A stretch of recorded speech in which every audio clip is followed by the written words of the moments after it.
നോക്കൂ, സീറ്റ് വിഭജനം എവിടം വരെയായി? സ്ഥാനാർത്ഥി നിർണയം എവിടം വരെയായി ഷാജേന്ദ്രയിൽ?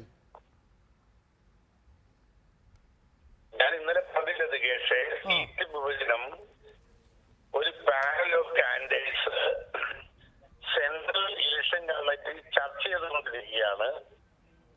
അത് ഇപ്പോൾ ഒരു 3-4 സംസ്ഥാനത്തെ സ്ഥാനാർത്ഥി പട്ടിക തീരുമാനിക്കുന്ന കൂട്ടത്തിൽ തീരുമാനിക്കും. 9 മണിയോടുകൂടി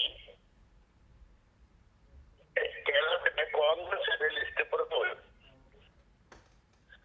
രമേശ് ചെന്നിത്തല പറഞ്ഞ പോലെ ഒരു പടക്കുതിരകളുടെ ലിസ്റ്റ് 9 മണിക്ക് പുറത്തു വരും. അതോടുകൂടി കേരളത്തിലെ പ്രതിപക്ഷ സ്ഥാനാർത്ഥികളെ ചവിട്ടി നിർദ്ദേശിച്ചുകൊണ്ട് കോൺഗ്രസ് സ്ഥാനാർത്ഥികളെ ആരംഭിക്കാൻ പോവുകയാണ്.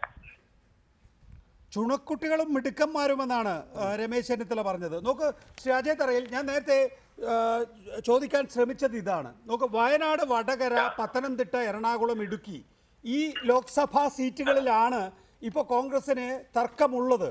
ഇതിൽ വയനാട് ഐ ഗ്രൂപ്പ് മുന്നോട്ട് വയ്ക്കുന്നത് KP അബ്ദുൾ മജീദിൻ്റേത്, എ ഗ്രൂപ്പ് മുന്നോട്ട് വയ്ക്കുന്നത് T സിദ്ദിഖിൻ്റേത്.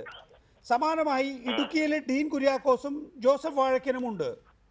ഇടുക്കിയിൽ ഡീൻ കുര്യാക്കോസ് എന്ന എ ഗ്രൂപ്പുകാരനായിരുന്നു കഴിഞ്ഞ തവണ മത്സരിച്ചിരുന്നത്. അതുകൊണ്ട് എ ഗ്രൂപ്പിന് അവകാശപ്പെട്ട സീറ്റ് എന്ന നിലയിൽ നമുക്ക് കാണാം. വയനാട് നേരത്തെ MI ഷാനവാസാണ് മത്സരിച്ചത്.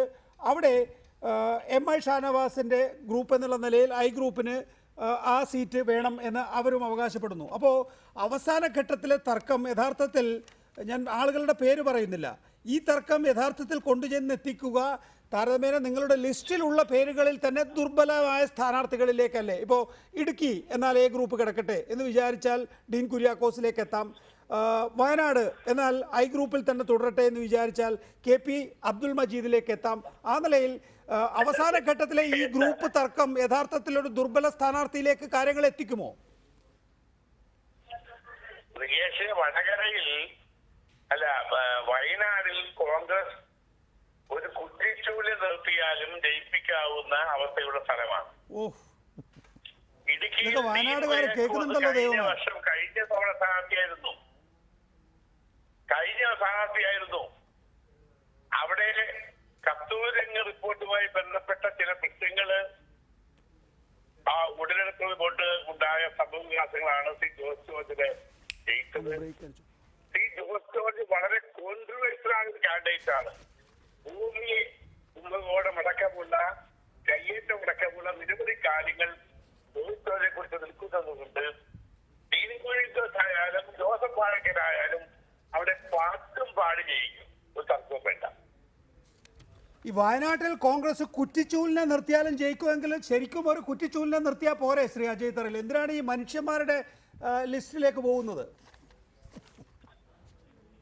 അല്ല, വയനാട് എന്ന് പറയുന്നത് അത്രയ്ക്ക് പെർഫെക്റ്റ് ആയ ഒരു 1.5 ലക്ഷം വോട്ടിന്റെ അഡ്വാൻറ്റേജ് ഉള്ള ഒരു നിയോജക മണ്ഡലമാണ്.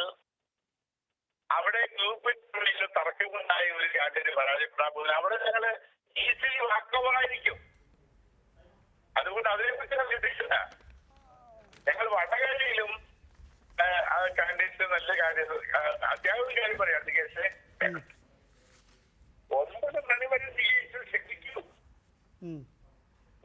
ഞങ്ങളുടെ കുതിരാലയത്തിൽ നിന്ന് കുതിരകളെ തുറന്നു വിടുന്ന സമയമാണ്. ഒന്ന് ശിക്ഷിക്കുമെങ്കിൽ അത് കേരള രാഷ്ട്രീയത്തിന്റെ ഗതിമാറ്റാൻ പോകുന്ന ഈ തെരഞ്ഞെടുപ്പിൽ ഒരുപക്ഷെ 20 സീറ്റും LDF പരാജയപ്പെടാൻ പോകുന്ന തെരഞ്ഞെടുപ്പാണ്. കാരണം കാസർഗോഡ് സുബയ്യറഞ്ചി എന്ന് പറയുന്നത് ഐ രാമായുടെ മകൻ, അവിടെ അതിശക്തനായ കാൻഡിഡേറ്റ്, അവിടെ പോലും